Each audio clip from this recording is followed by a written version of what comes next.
Hello and welcome back to the Hofcast. We are officially on season 2 of the Hofcast, and today, I'm so excited about basketball season started. We got college starting here for some teams in a couple days or the next week. High school starts here this November 19th. So we're having 2 episodes of the Hofcast today. Our first episode is with DJ O'Banion, who is the current Loyola head coach in Maryland. Danny, how are you doing today? Fantastic, Rich. I appreciate you having me on. We, you were when I first started this podcast. You were one of the first people I reached out to. When you were coaching at Minnesota, um, you know, you just have so much wisdom and experience. I really have wanted to get you on here for day one. I'm glad we can make that happen. This is the first ever AM show. So, uh, the saying, do what you got to do, right? We made it happen. We're here. And I hope I asked the right questions so people can see, all this good stuff that I've seen in you and communicating with you for the last several years. Awesome. Thanks, Rich. I appreciate you always actually being so kind to me when I was at Kent State, and you've been helping grow the game in Ohio, Northeast Ohio, at the very beginning, and I just appreciate what you've done for girls basketball, and you've been a great friend to me. So this is a good time. I'll tell you what, and you probably know this because some of the most meaningful things to me, um, when I first started Hall of Fame Huddle. Maybe not when I first started, because when I first started, we were all over the place. Me and my best friend started as a hobby. We did football, basketball, whatever. But when I first started, focusing just on girls basketball, I was up at your camp with my niece, and I knew who you were, but I was at the point where I'm new in this. I'm not going to bother anybody. So I'm just sitting over there, and you came up to me, and again, smallest gesture. You're just such a wonderful lady. I'm sure you do this to everybody, but just the simple gesture of you coming up to me and saying hi. I love what you're doing. Thank you.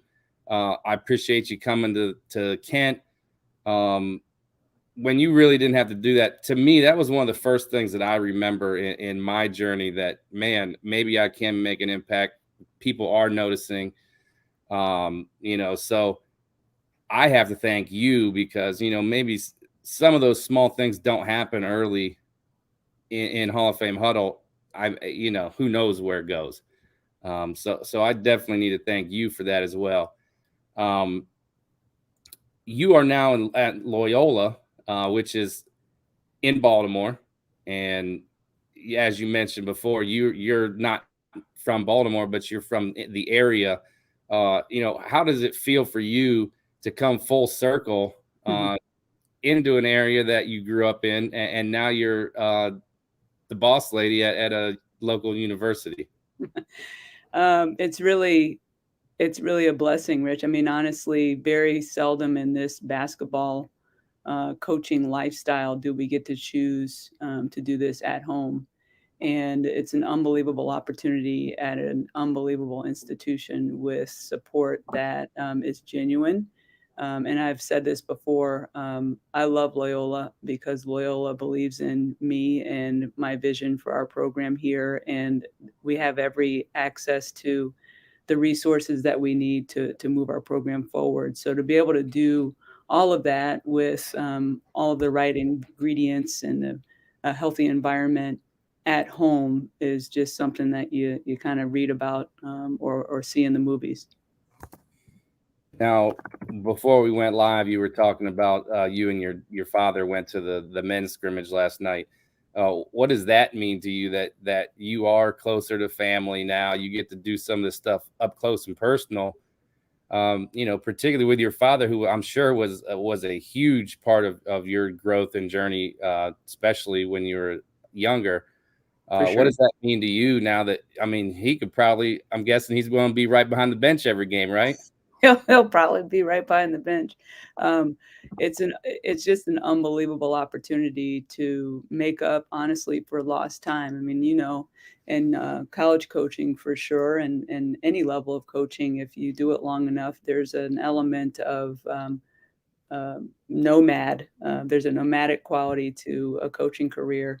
And to have this opportunity to share these days and these experiences with him on a consistent basis now, and to share it with our family at large and friends, lifelong friends, is awesome. And so, yeah, we went to our men's basketball exhibition last night. Coach Tavares Hardy is our men's basketball coach here at Loyola. He's doing a fantastic job, and the camaraderie within the athletic department across our campus only reinforces this idea that this is the best place that I could be. And to have my dad here, my dad and I are actually roommates at the moment, so that's also interesting. So we've got full time access to each other, which is it's just a real blessing. Yeah. Now we're definitely going to get back to some Loyola conversation at the end of the podcast, but I kind of want to take it back to maybe not the very beginning, but one of your first jobs was at Minnesota. Definitely, I believe your first Power Five job. Hmm. Uh, the one thing that comes to mind is what is it like to not only coach someone like Lindsay Whalen, but then come back and coach for Lindsay Whalen? Just talk. I mean, that's not something that many people get to do. We're talking about a world champion, Olympian, gold medalist. Just talk about that a little bit from both perspectives as a coach and then a colleague. Yeah, a really powerful experience for me personally and professionally was to have coached Coach Way when she was a player. I can be honest with you; she was an All-American when our staff got to Minnesota. So I in no way take any credit for the player that she was or that she eventually became. I just know I didn't mess it up. That's what I'll say. But what an unbelievable experience at 23 and 24 years old to coach in the Final Four and to coach in the Sweet 16. I mean, at that time, we had two top four WNBA draft picks in our locker room. So Wow. Lindsay went number 4 in 2004, and Janelle, I believe, went number 1 in 2005 or number 2. In any case, we had two pros Mhm. on that team, along with fantastic complementary pieces. And as a player, she was a fantastic person and teammate, and just a great competitor. And to have the opportunity to coach under her or to help her coach at Minnesota that second time was really special on a number of levels. You always want to maintain relationships with your players for a lifetime. That's at least something that's important to me. So for her to trust me to come back to Minnesota to help her, that meant a lot personally, because in some ways that meant that our relationship was healthy and strong enough that she saw Mhm. value in being there. And I enjoyed being back there with her. And my goal always was to make sure that I was being helpful to her behind the scenes, to in some way try to help her avoid some of the landmines and the warts that come along with head coaching opportunities, especially your first time around. And so it was Mhm. really rewarding for me to be back at Minnesota. It's one of the best places I've ever lived, ever worked, despite the climate. But the way that they support women's sports in that state is unmatched. And to have a chance to go back there professionally was something that I wouldn't trade. And I've been up there. I love the arena. I think the arena has I know it's older. It's not what some of these arenas are now with the the latest technology and all the bells and whistles. But man, I'm telling you that arena has some charm. Hmm. It screams old school. I love the hardwood ceiling. Hmm. It's so unique. It is an amazing arena. Um, you brought up the Sweet 16 in the Final Four. That's certainly something I wanted to excuse me, ask you about. Not everybody gets to do that. Walk us through. I mean, obviously, there's a round between the Sweet 16 and the Final Four, but there's something about winning a Sweet 16 game, and then obviously participating in the Final Four. Can you carry us kind of through those two those two experiences, the win at the Sweet 16 and then playing in a Final Four? Just kind of give us the inside info. How is that? I mean. Well, it was, it was interesting. We had a really great run. So in 2003, we played to the Sweet 16. And then in 2004, we played through to the Final Four. And then in 2005, we played to the Sweet 16 again. So we were really fortunate, and we had a great run. Obviously, we had great players on those teams. But what was interesting about the Final Four year was that it was highly unlikely. We went from, at some point that year, I think we were ranked 9th in the country. We beat South Carolina on a nationally televised game on CBS. Things were looking really good for the Gophers in that Final Four year. But then Lindsay broke her hand at Ohio State. So we probably had 9 games left in the regular season, and she breaks her hand. It was a fluke play. She went up for a play. Somebody undercut her or something, and she tried to break her fall with her hand. So she breaks a bone in her hand, and we're obviously very concerned about her, and we weren't sure if she was going to return. So our team struggled, and we had a lot of young players that stepped up and kind of got to cut their teeth, some on-the-job training during those 9 games that she was out, and we kind of limped our way into the postseason. The blessing at that time, and now thankfully they brought this back, but the blessing at that time was that if you could bid to host the first 2 rounds of the NCAA tournament. So we were hosting that year, regardless of whether or not we made the tournament. We were very confident, obviously, for a university to make an investment to bid to host. We were very confident that we would play in the tournament, but we didn't. It kind of got murky there for a bit when she was out. So fortunately, we were already planned to host the first and second rounds of the NCAA tournament. And amazingly, she got healthy enough. The x-rays looked clear enough for her to be able to wrap that hand up and play. So we played at home. We played UCLA in the first round. They were very good at that time. And then we ended up beating Kansas State, I want to say. It was quite the run. So we were at home. We won those first 2 games, and all of a sudden we're in the Sweet 16. And we had been to the Sweet 16 the year prior and lost to Texas. And so everybody on that team was very focused, and especially now that we had Lindsay back, we were very focused on making it past the Sweet 16. Yeah. And so we go out to Old Dominion was hosting the regional that year. So we go out there, and it was really ironic because we played Boston College in the Sweet 16 game, which is my alma mater. And also Pam Borton, who was the head coach at Minnesota, she was one of my assistant coaches at BC. So the head coach that we both were familiar with was still there, Kathy Inglese. So we played some of my former teammates that year in the Sweet 16 against Boston College, and we beat them. And then all of a sudden we're playing Duke in the Elite 8, who was heavily favored that year for a chance to go to the Final Four. And so it just kind of started clicking once we got that first win against UCLA under our belts, and we beat Kansas State at home. And they were the number 4 seed in the region that year. Kansas State was. Once we beat them, then we all kind of had this sense that now we had our thing rolling, and we had Lindsay back, and we were up to something. So we beat Boston College. We go, and I think Duke was the number 2 seed in the region that year. We were a 7 seed, Rich. So we played Duke. Really, the game was never in doubt. They were a great basketball team, but our kids were just on a mission. And I just remember sitting there like, this is happening. And we were obviously elated. And I just always have appreciated that one moment in that Duke game whenever it was apparent to the Duke players. Alana Beard was on that team. I mean, we're talking about a major run. And I just remember her checking out of the game, and she was devastated, and she was crying to Coach Gassencourt. And that was like, we did it.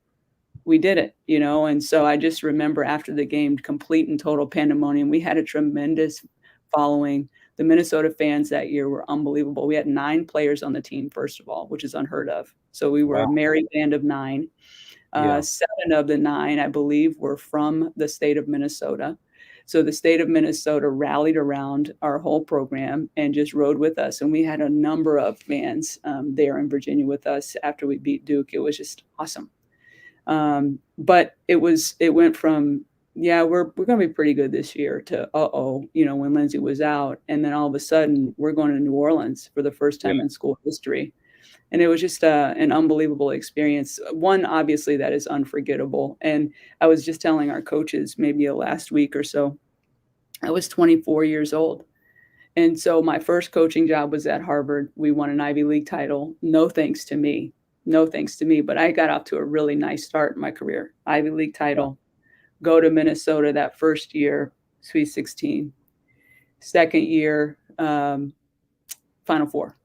Third year, Sweet 16. So all of a sudden, I'm like, I'm 25 years old. I'm thinking I'm a coaching prodigy, but really just had really good players and Yeah. was really so yeah, just an unreal ride.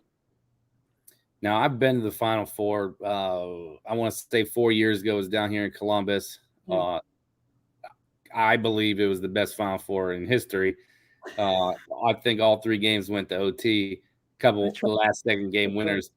Um, Now, when Final Four is a big place for coaches. The WBCA has coaching Mhm. clinics there, and it's just a big meeting. Coaches come in from all over the country.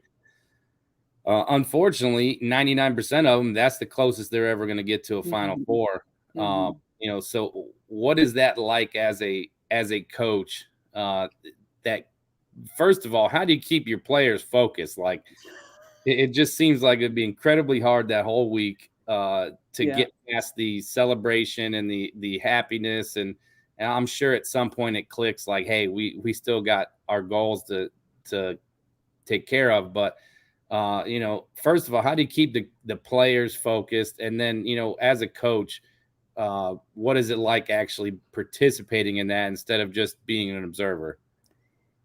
It's so wild, Rich. We were so busy. There really wasn't an opportunity for our players to go sightseeing in New Orleans because they were booked. Between the NCAA and ESPN, they were booked with media, different video shoots, all the in-game promos that you see on television. All of that stuff is being shot and produced during that week Yeah. leading up to those games, those national semifinal games.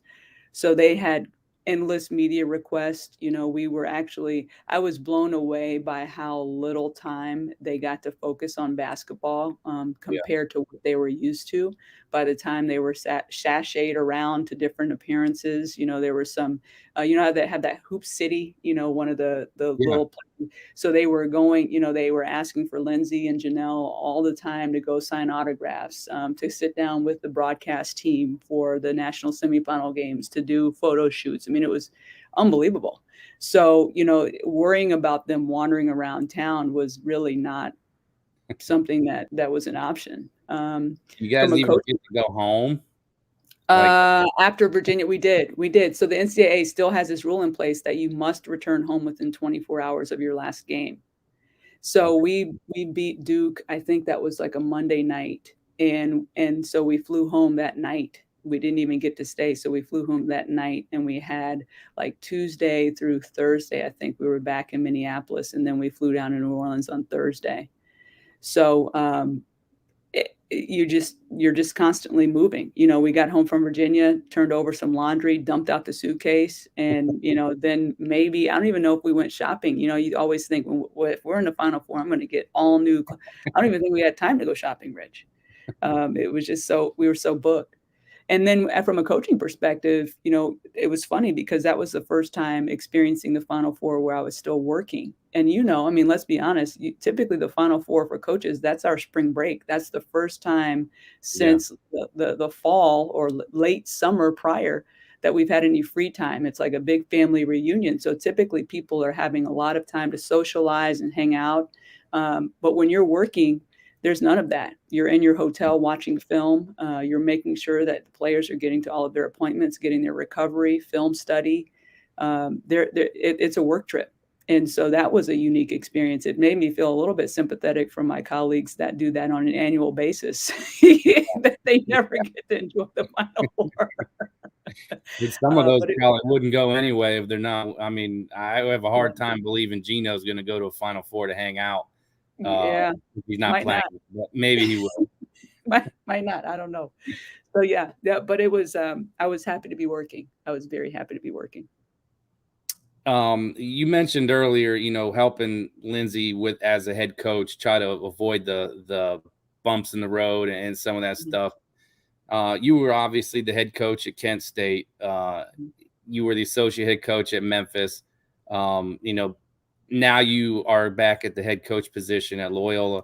What are some of those lessons that you've learned through the years that you're kind of taking into this next head coaching job for yourself? There's so much that comes with the opportunity to be a head coach that doesn't have anything to do with basketball. And there's so many demands on your time. And so I've learned this time around that it's okay to say no to some opportunities.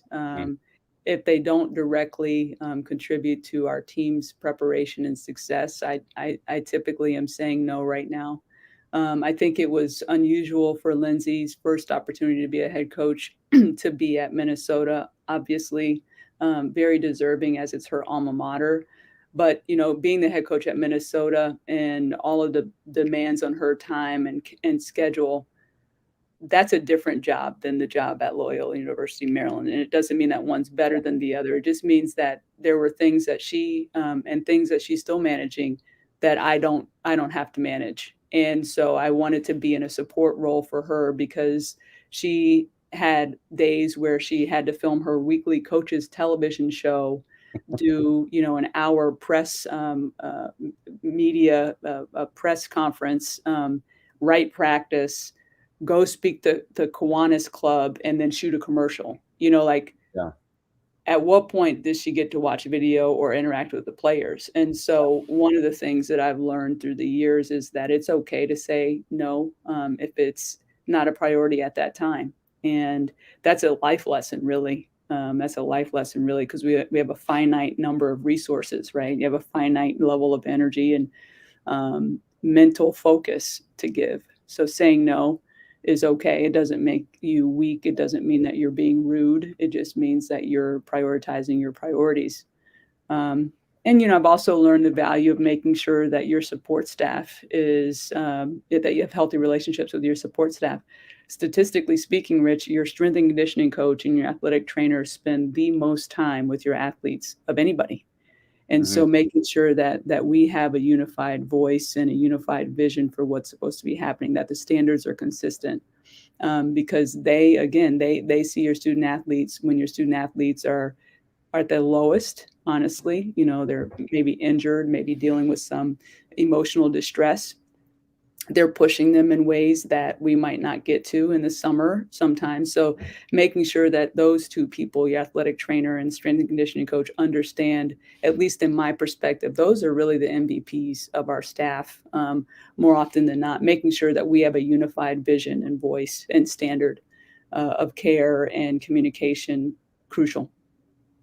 So I would say those are the two biggest lessons, like being okay saying no, so that you can protect your priorities, and then making sure that you're taking care of your people. And your people are obviously more than your support staff. Paramount is also your student athletes, but just those, I think those are the two biggest takeaways.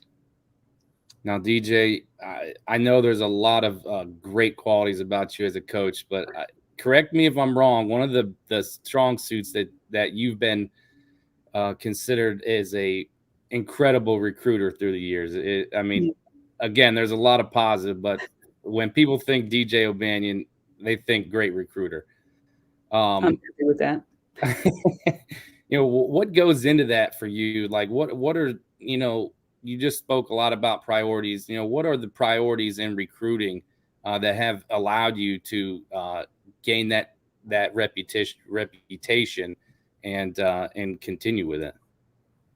Um, just real clarity about why I do this, I think, and it sounds trite, but understanding your why is crucial, I think, to anybody being successful at anything. And so I love this opportunity to use basketball as a tool to teach life skills. And so, because I see it that way, relationships are really important to me. And at the end of the day, all I'm trying to do is give back to a game that has given me infinitely more than I can ever imagine. And I think that when people understand that your motivations are pure, that your care and concern is genuine, we have a solid opportunity to develop a healthy and meaningful relationship. From a philosophical standpoint, here and most every place I've ever coached, I've kind of come to this place to understand that I personally don't have the ability to teach a whole team of women how to win for the first time in college. And I learned that honestly from my time at Kent State. We built a great roster there, a championship roster. We just didn't get to see it across the finish line, and that's okay. That's okay. But one of the things I learned there, Rich, was that if we're teaching 12 to 15 women how to win for the first time when they put on their college uniform, it's going to take a long time to get there. And so we've developed this chips and ships philosophy, a chip on the shoulder and championship pedigree. And so at the end of the day, I'm okay being an underdog. I'm okay. I'm a blue collar kid anyway. I'm okay with that. And so we want to recruit people and families that have a chip on their shoulder. Maybe they were told they were too little. Maybe they were told they were too slow. Maybe they were told they weren't good enough. But a chip on their shoulder so a person has a level of pride about the way that she plays and she plays for something. And then championship pedigree, to my first point. At the end of the day, if a person has never appeared in a championship game or won a championship or played in a big moment, there's not really a way to teach that person how to thrive in those moments. Not a whole roster full, at least in my experience. And so if a person has championship pedigree, that means that she understands the concept of sacrifice and service to teammates, and what it takes behind the scenes to win a championship. So philosophically, that's what we're looking for, one or the other. And if we have both in a young person, then that we got to close that deal. Yeah. One of the things that I talk to kids about a lot, and I'm going to ask you this so they can get your opinion. When you're out, like let's say you're at the Run for the Roses, you're out recruiting, you're on the baseline. What what do you look for in a kid? And the reason I ask this is because a lot of people think it just comes down to how many points they score, Mm-hmm. Mm-hmm. or how many shots they make. But obviously there's 1,000 things that you could say, but give us some of the core things that when you're out there on the baseline during an AAU tournament, what are you looking for in kids? We look for some of the same things we look for in our practice gym now, here, once they're here. For example, we don't want to waste an opportunity or waste time. And we talk about demonstrating gratitude in our daily actions and decisions. So, for example, whether it's an 8 a.m. game or a 9 p.m. tip, I don't really get excited to watch a player who looks like she'd rather be at the dentist. There's a privilege and opportunity that comes with being able, A, to physically play, B, to play at a level where you're being evaluated and considered to play at the next level, and C, like, there's a blessing to be able to find joy in all of it. And so we look for young people that are excited to be there, that have a little pepper in their stepper, right? That are giving eye contact to their teammates and coaches, that are demonstrating some level of respect. Again, the way that you interact with other people really reflects how you feel about yourself. And so if you can't hand the basketball back to the official respectfully, you don't have you're not holding yourself in high regard. And I've also learned through the years, Rich, that I'm not a social worker. I'm here to support our women, and we all have our things, right? So I'm not trying to be callous here, but at the end of the day, if you can't hold yourself in high enough regard to have pride about how you play and how you take your approach to playing, how you interact with teammates and coaches, how you respect officials, we can't do it. We can't Yeah. do it. There's just too much that has to go into us trying to have a productive and a competitive program that if you don't hold yourself in high regard enough to do those basic things, then can't do it. I think everybody would say they look for great teammates.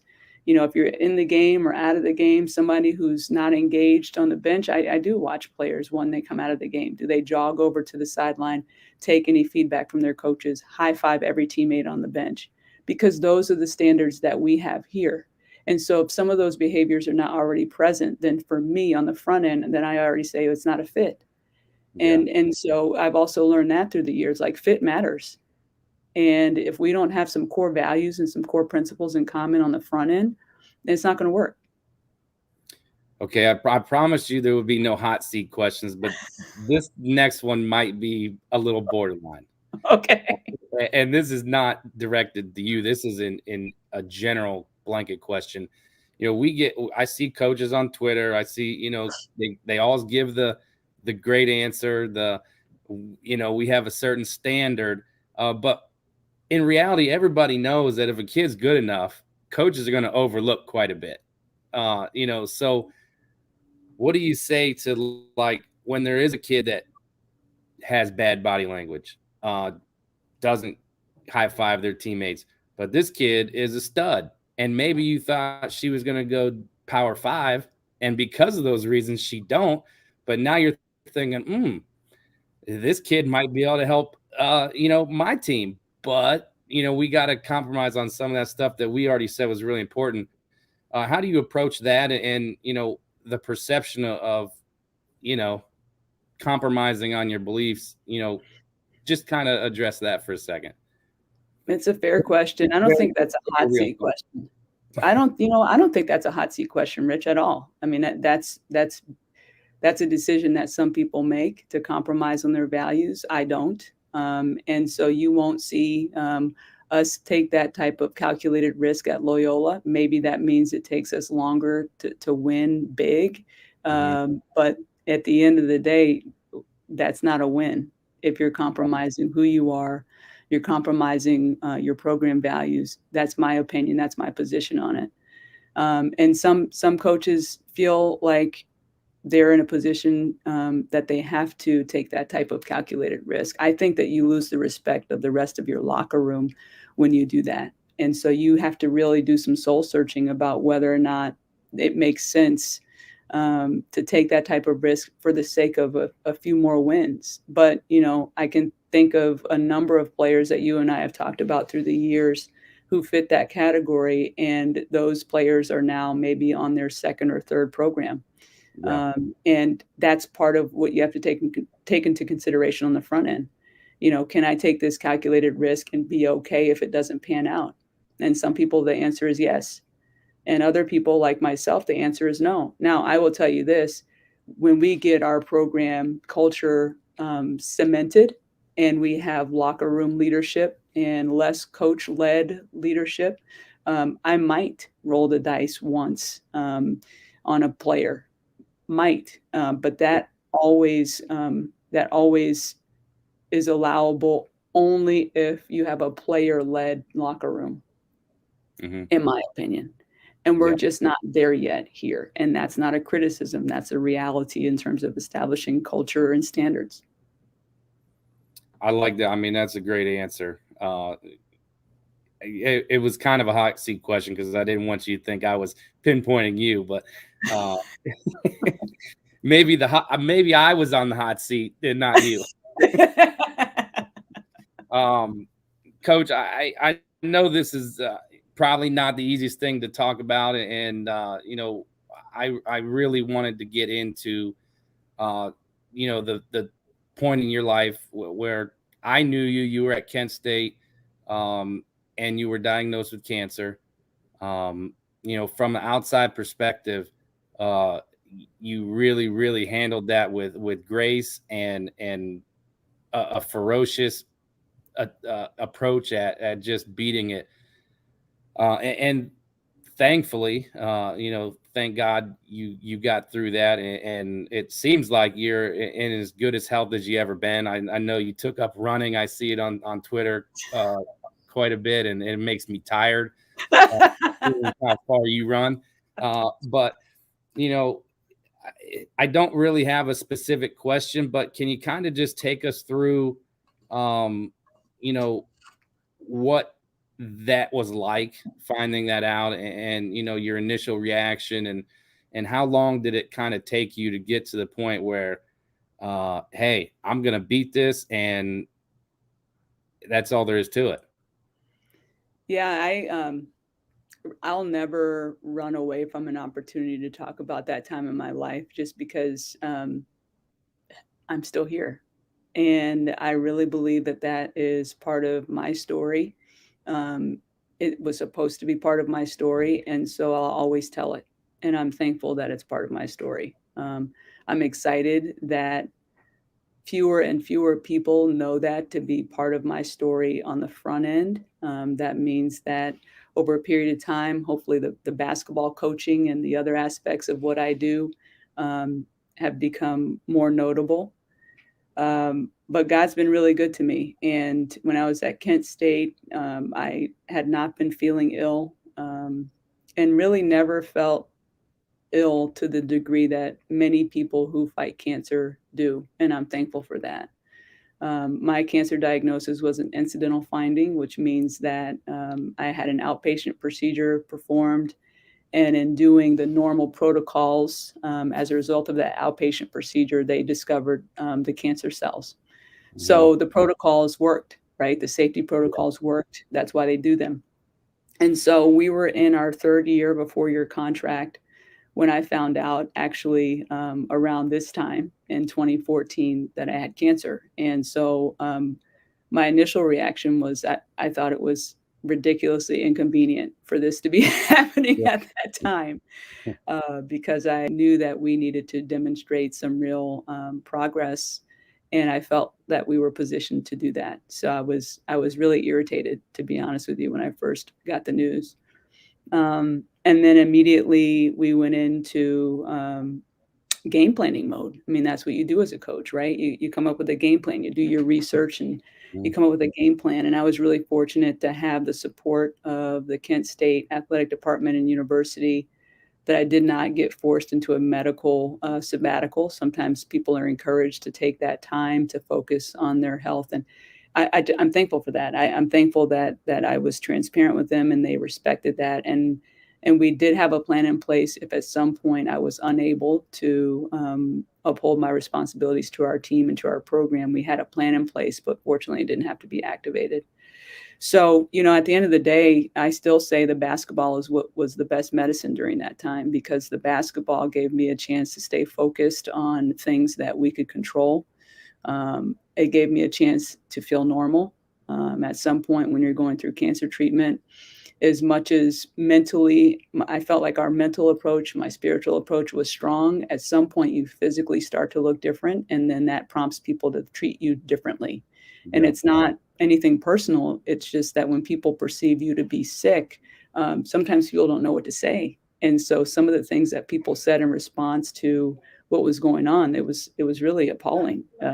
But people just didn't know what to say. The other thing I came to realize, Rich, was sometimes people look at you, or they were looking at me, thinking about a loved one that maybe they lost to cancer. And so they were scared, or they were kind of triggered thinking about that person. So I learned to take fewer things personally at that time, honestly. Yeah. But being in a daily routine, at that time I was doing CrossFit. My CrossFit gym in Kent was fantastically supportive. Having a daily routine of working out, having a daily routine of getting film watched, writing practice. Our team was continuing to get better and develop, going on recruiting trips. Our coaching staff that year was absolutely phenomenal. So the basketball was the best medicine and the best chance to focus on something that I could control. We had to let the medicine do what it was going to do. And I tell people honestly all the time, going through chemo, they say the chemo is typically what makes people sick, not the cancer, until it's an advanced cancer. And so Yeah. the chemo, it was, they were long days. But at the end of the day, the responsibility that I had to tell this part of my story, to walk the walk. I really believe that that was my best chance ever to set an example for our players when we talking about, helping them develop life skills. Well, I wanted to make sure that when they look back at that time of their lives, that they had an example of what it meant to, keep the most important thing to uphold your responsibilities and your commitments, and to just keep pushing forward. And so I'm so thankful to have had that opportunity. I'm thankful now that that's something that we talk about in the past tense. And I do feel great. And so what I was saying is, the chemo doesn't discriminate. That medicine targets every cell, the good Yeah. ones and the bad ones. And so I jokingly tell people, I feel great because I got a hard reset. I mean, it was a hard reset. So all the cells I've got going right now are good cells, and I'm thankful for that. And I feel great. God has been very, very good to me. And so, I'm eating well and trying to stay physically fit and enjoy every minute of it, because we understand how quickly things can sometimes take a turn. And you mentioned that you did have a game plan had you not been able to fulfill your responsibilities, but you did coach every game that year, Hmm. despite all the treatments and the adversity. What was it that about coaching and wanting to be there for your team? Um, I guess what I thought about the whole thing is every time I seen you, and I saw you in person several times during that trial, and you always just seemed so upbeat, and you didn't lose a step as far as personality. And was that easy for you, or were there times where you know you weren't around a lot of people and it was a little tougher, or what carried you through those moments that maybe we didn't get to see? I just I was just so thankful to still be able to do it. And I just refused to sit in a room in the dark, and do otherwise. That wasn't an actionable solution. And um, I just didn't want to I didn't want to let my family down.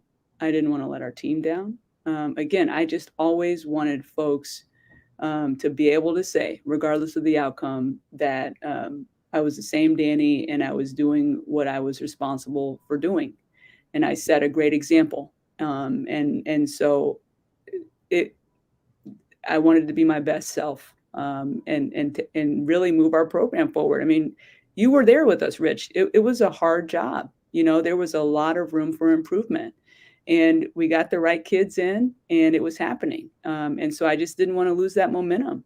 And honestly, that was a big part of it. At that time, my parents were living with me in Kent. We had a lot going on.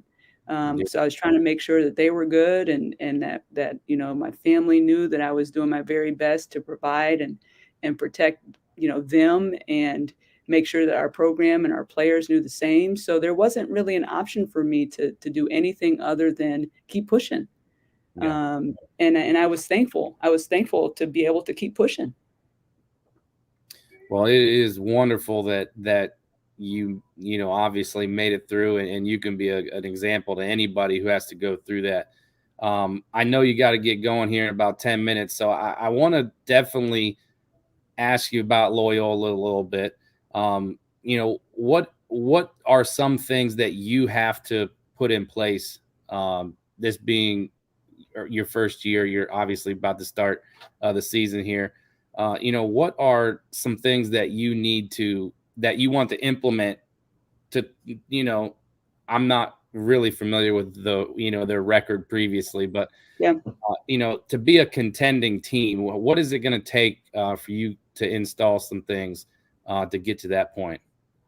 It's happening. Just a little bit of background on Loyola. We're a Jesuit institution, which means that we're part of the Ignatian educational philosophy. So St. Ignatius is our founder.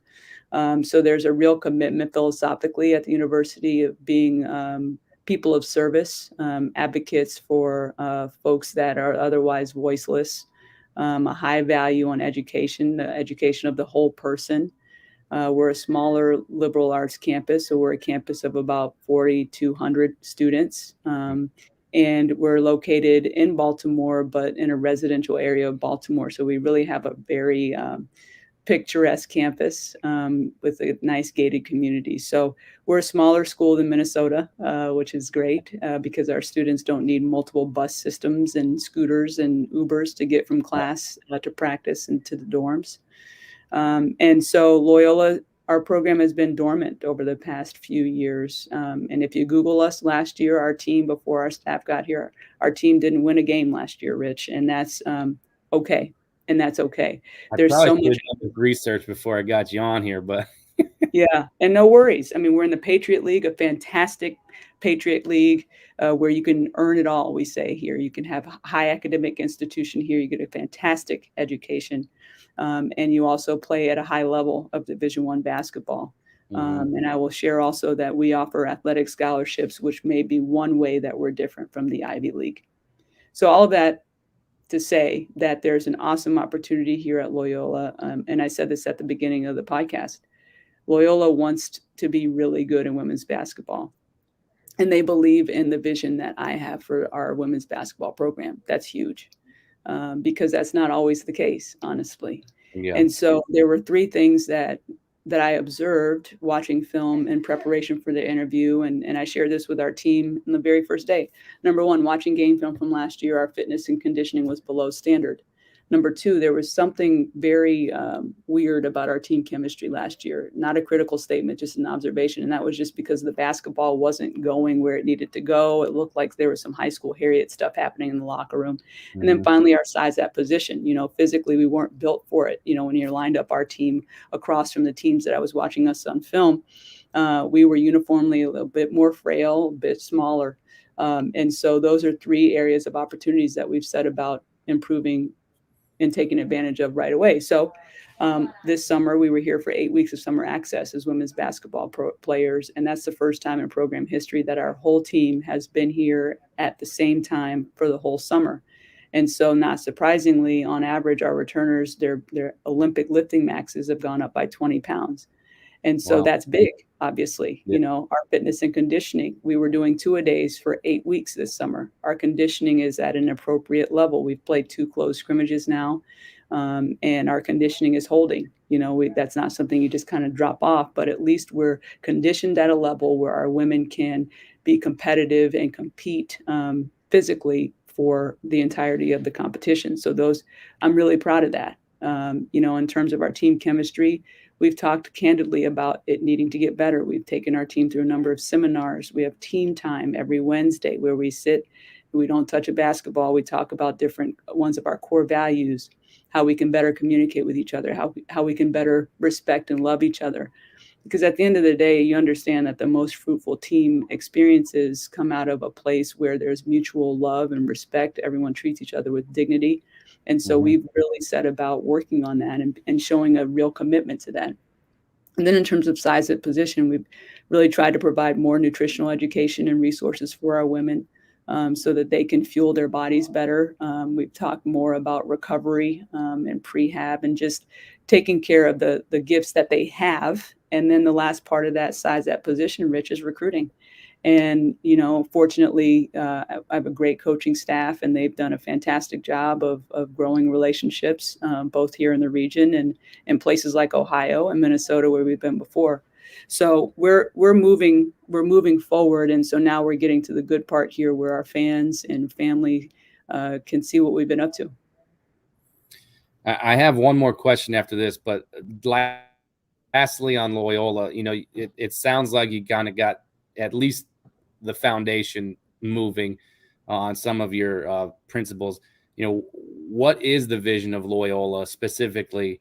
You know, you're obviously going to get your first attempt at a season, and I'm sure it's not going to, you know, they didn't win a game last year, so I don't know where your bar is, but it's probably higher than, you know, an outsider's view. You know, but where is your vision for Loyola? Maybe not specifically this season, but, you know, 3-5 years down the road. This is a championship program. And I've said it time and time again. I had no reason to leave Minnesota, Rich, honestly. I had no reason to leave Minnesota. We're about to be really good out there. Actually, Coach Wade just signed. She'll sign one of the top 10 recruiting classes with the kids of 2022. That's one of the top 10 recruiting classes in the country. They're about to get really good. But Loyola was an opportunity I couldn't pass on because we have everything we need here to attract championship talent and to win championships here. The city of Baltimore is a great city, and it's very accessible. You know, we're only 90 minutes from Philadelphia. We're 60 minutes from Washington, D.C.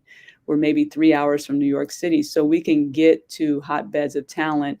You know, we can drive 7 hours or fly to Ohio. You know, we can get to hotbeds of talent easily from Baltimore. There are tremendous resources here. I mean, quiet as kept, we don't have a national aquarium in Washington, D.C. The national aquarium is here in Baltimore. The University of Maryland's medical school is in Baltimore. Johns Hopkins is another really highly regarded academic institution and medical facility that's here in Baltimore. The World Cup at some point could be here in Baltimore. There's a lot of great stuff happening in our city of Baltimore. And being in the Patriot League, again, very competitive Patriot League, a lot of high caliber coaches in our league, and then Loyola as an institution in terms of outcomes. You know, when you talk about the starting salary for our graduates and return on investment from a value in terms of tuition, it's one of the best in the country. So our vision here is to win championships. Our vision always will be daily, every day better. And if we can get better every day in some shape, form, or fashion, then we're getting there, and we can be proud of that. And I'm excited about what's happening here. Well, DJ, I really, really appreciate your time. Make sure you tell Coach Davis and I said hi. She's definitely a coach that I've known for several years. She's an Ohio girl. That's right. You know, she's from Youngstown. Proud Youngstown. Make sure you tell her I said what's up. And again, I just really appreciate your time. Even more than that, I appreciate your friendship. You know, I know that if I ever have any questions or if I need to get some guidance, I know that I can always count on you. So thank you for coming through today. Thank you for being such a great role model for these young ladies. And I hope to see you soon. I don't know. I'll have to check out your schedule, see if you guys play in Ohio, but I will definitely make it a point to try to see you soon. Awesome. Thanks, Rich. We actually play at Toledo this year. We play at Toledo on December 11th, a Saturday. December 11th, we'll be at Toledo. Oh, of course, on the opening, December 11th. Yeah. I'm going to check that out. Take a peek. November 11th is opening, D2 opening weekend. Gotcha. Yeah, no, we wanted to wait so we could see some snow. We'll be there December 11th. Well, I'm going to look at my schedule. If I can make it up there, I am definitely going to make it up there. Awesome. Thanks, Rich. I appreciate you. All right, Coach. You have a great day. Okay. Thank you. You too. Bye-bye. What a wonderful podcast. You know, hopefully, I know it's early. There's not a whole lot of people watching right now, but this will be saved. I'll tweet it out. Please follow DJ on Twitter. I should have got her. I tagged her on Twitter myself. So just so much wisdom and such a great role model to these young ladies. So I appreciate the people who came today, and we'll be back on tonight with some couple more coaches in Cheyenne Cellar. So hope you guys come back to